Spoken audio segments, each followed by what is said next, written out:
Don't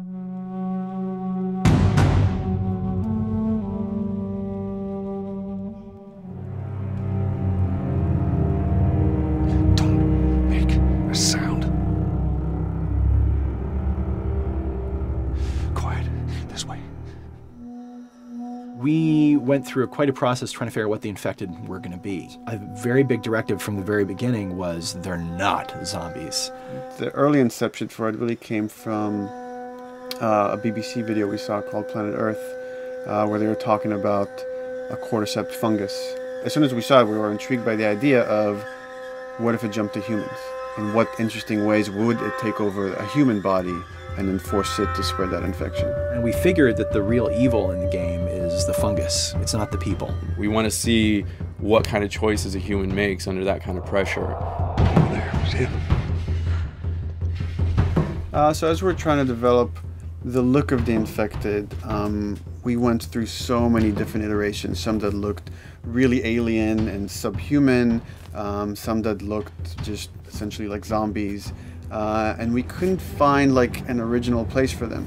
But one of our concept artists took a bunch of images of diseases or images of fungal overgrowth, and he kind of mashed it all together and he threw it on this person. It was definitely very challenging to try to convert that 2D concept into 3D, getting kind of the feeling right from all different angles. This isn't some decaying corpse on the ground. This is a living thing that's going to be coming after you in the world.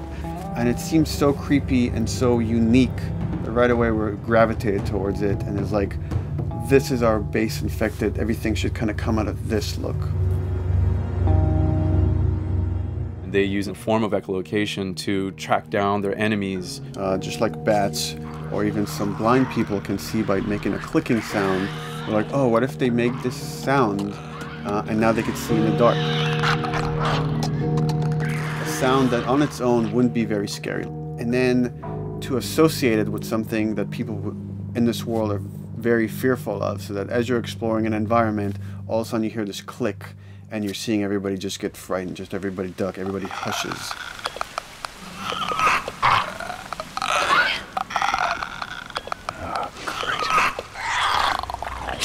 When the infected feels like it's going to die, it finds like a dark corner and it becomes part of the environment.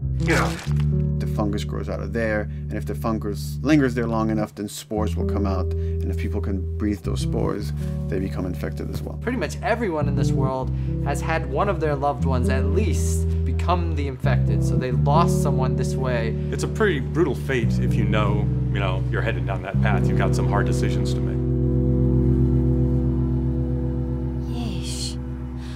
We actually made it. It's called luck. And it's gonna run out.